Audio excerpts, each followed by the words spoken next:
कल खेल में हम हो न हो, गर्दिश में तारे रहेंगे सदा। भूलोगे तुम भूलेंगे वो, पर हम तुम्हारे रहेंगे सदा। जग को हंसाने बहरूपिया रूप बदल कर आएगा।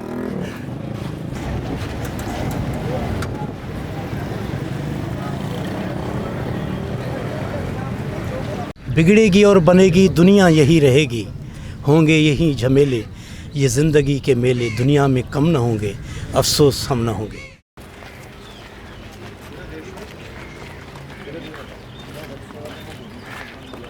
अस्सलाम वालेकुम दोस्तों, मां यहाँ सोहराब सुमरो ऐं अॼु असां मौजूदु आहियूं पाकिस्तान जे तमामु वॾे आर्टिस्ट, मज़ाही आर्टिस्ट ऐं वर्सटाइल एक्टर लतीफ़ मुन्नो साहब जी तदफ़ीन में।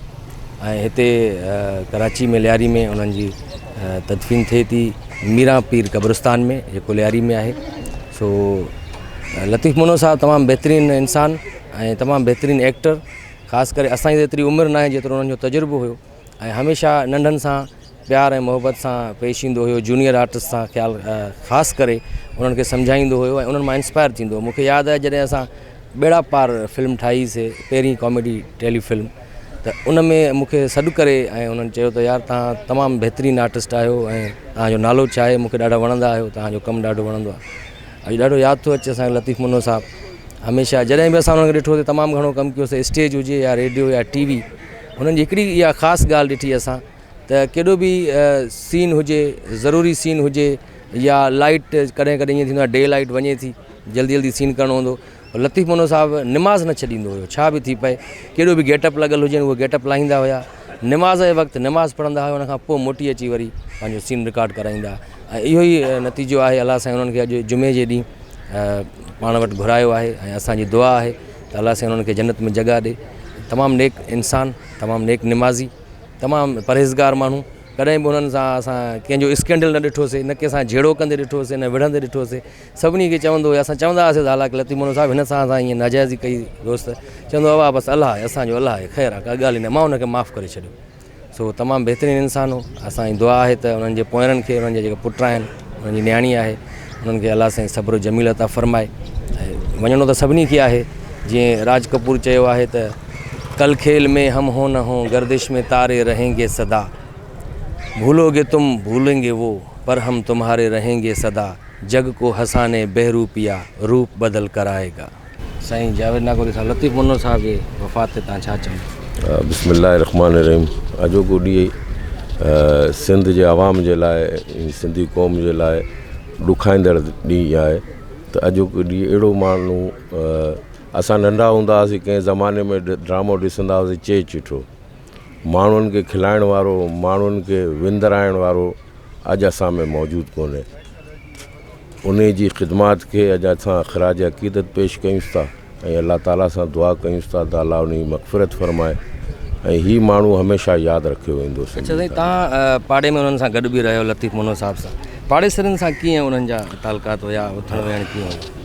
बहितरीनु माण्हू, निमाज़ ते पाबंदी सां निमाज़ पढ़ंदे आउं ॾिसंदो हुउसि त मस्जिद में वेंदो ऐं मुंहिंजो कोई 7-8 साल जो वास्तो कोन हो उन सां, सालनि जो मूं सां हिन जो, तो असां प्लियारी में, हू प्लियारी में हूंदा हुआ ऐं तमामु शफ़ीक़ माण्हू हूंदो, नंढड़नि माण्हुनि खे पाड़े में अचणु वञणु, सभिनीनि खे सलाम करणु, बेज़रर माण्हू हो, बेज़रर माण्हू हो। जी साईं हमीद भुट्टो साहब, लतीफ़ मुन्नो साहब जी ज़िंदगी जे बारे में, उन्हनि जेका ज़िंदगी गुज़ारी फ़न जे हवाले सां 40 साल, तव्हां सां गॾु बि तमामु घणो रहियो, कीअं ॾिठो तव्हां उन्हनि खे तबियतनि? लतीफ़ मुन्नो हिकिड़ो फ़क़ीर मुंशी इंसान हो, मोहबती माण्हू, कॾहिं बि कंहिंजे लाइ बुराई न कंदे, सभिनी इंसाननि सां प्यार मोहबत, बसि पंहिंजे कम सां कमु।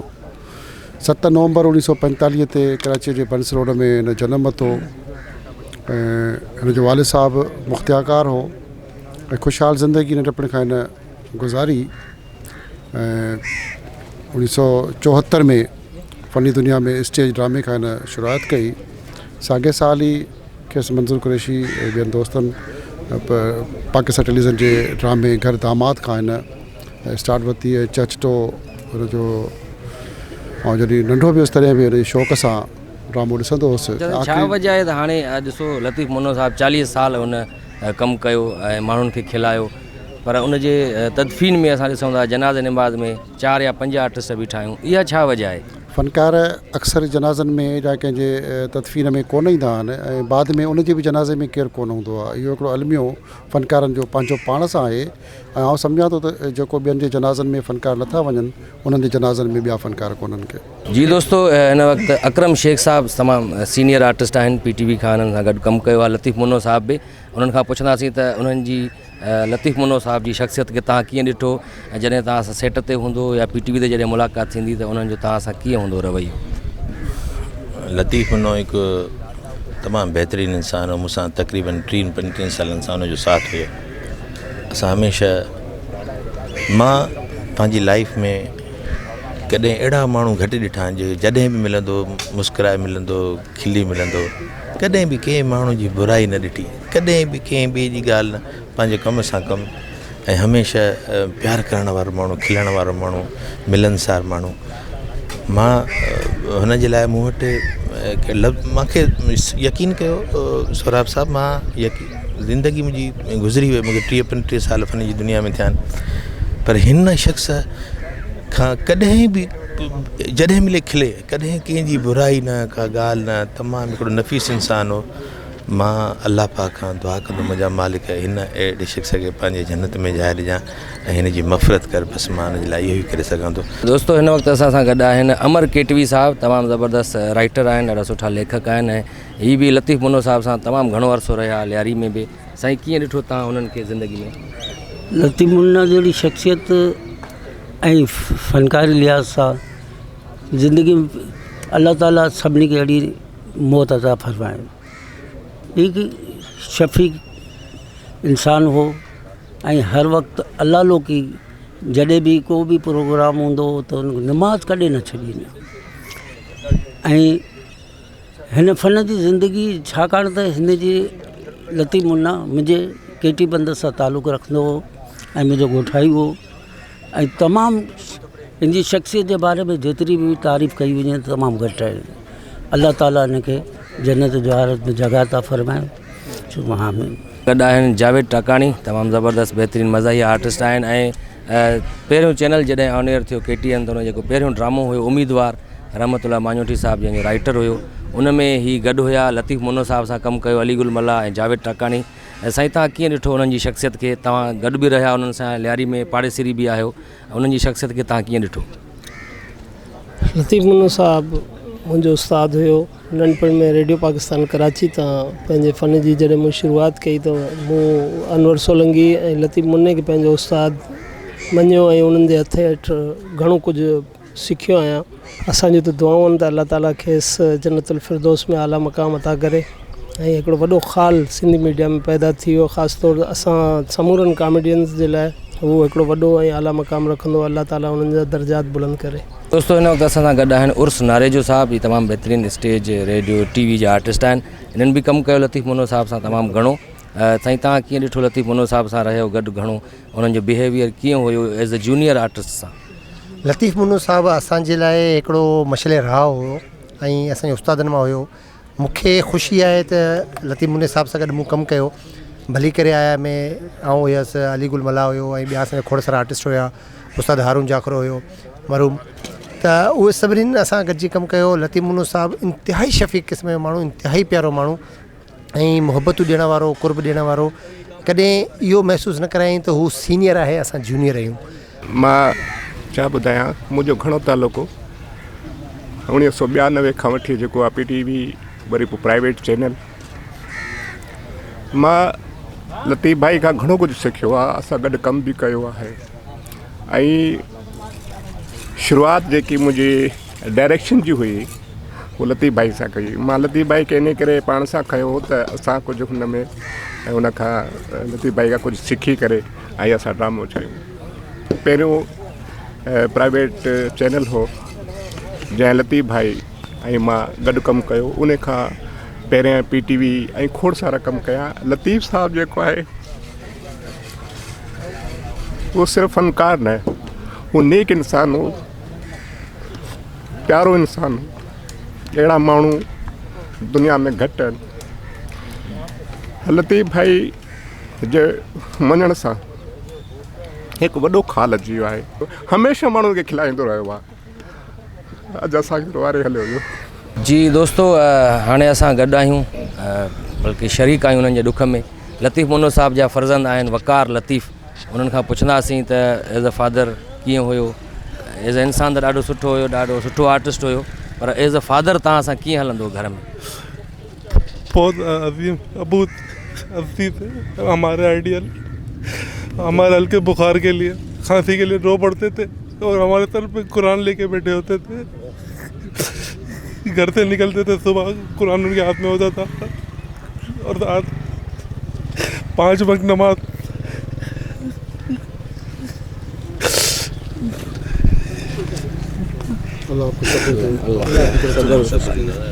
नेक इंसान थे। जुम्मे के दिन अल्लाह ने उनको बुला लिया अपने पास। देखें कितनी कोई तकलीफ भी नहीं दी उनको। हमारा बुखार भी बर्दाश्त नहीं होता, रो पड़ते थे। एक दिन पड़ेगा जाना, क्या वक्त क्या ज़माना, बिगड़ेगी और बनेगी दुनिया यही रहेगी, होंगे यही झमेले, ये ज़िंदगी के मेले, दुनिया में कम न होंगे, अफसोस हम न होंगे। लतीफ़ मुनो साहब असांजे पाकिस्तान जो सिंध जो वॾो लेजेंड हो।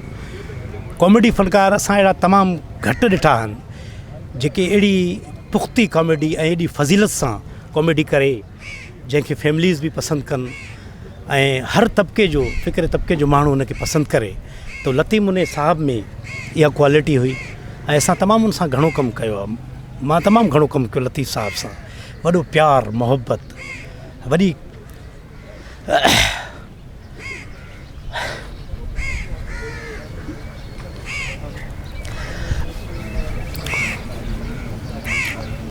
लतीफ़ साहब सां तमामु वॾी मोहब्बत हुई जी। राति ख़बर पई असांखे ईअं लॻो त असांजो को वालिद साहब गुज़ारियो। लतीफ़ साहब घर खां वधीक जेकी ज़िंदगी आहे उहा हिन फील्ड खे ॾिनी, पंहिंजी पब्लिक खे ॾिनी, आवाम खे ॾिनी, उनखे खिलायो। असां नंढड़ा हुयासीं ऐं हुनजो चाचटो ड्रामो हलंदो हो जंहिं मुंहिंजो गीत हो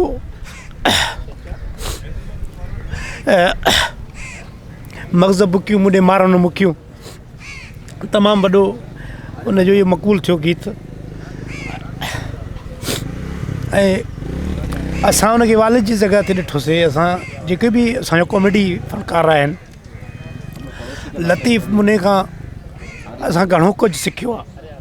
उन मां इख़लाक़, फज़ीलत, कंहिं ॿिए माण्हू जी गिला न करणु, कंहिं ॿिए जी गिला न ॿुधंदो हो, असांखे सम्झाईंदो हुयो। असां कॾहिं कॾहिं ॻाल्हियूं कंदा हुआसीं, नंढा हुआसीं, उन खां उहो सम्झाईंदो हो कंहिंजी गिला न कजे ऐं ॿुधंदो बि न हो, किनी ॾींदो हो, न छॾे अहिड़े क़िस्म जो माण्हू हो।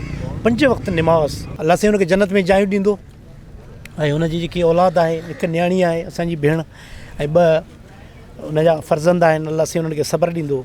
लतीफ़ उम्मीदवार ड्रामे में असां KTN जो पहिरियों ड्रामो हो जॾहिं 3 कलाक हलंदी ट्रांसमिशन, उन में असां गॾु हुयासीं। वॾी मोहब्बत, वॾो प्यार लतीफ़ साहब खां। दोस्तो, तव्हां बि दुआ कजो लतीफ़ मुनो साहब जे रूह जे ईसाले सवाब जे लाइ।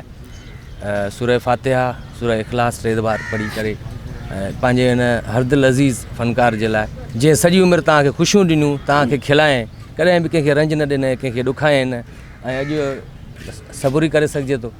सो तव्हांखे बि इहा इल्तिजा आहे त उन्हनि जे ईसाले सवाब लाइ दुआ कयो। महिरबानी।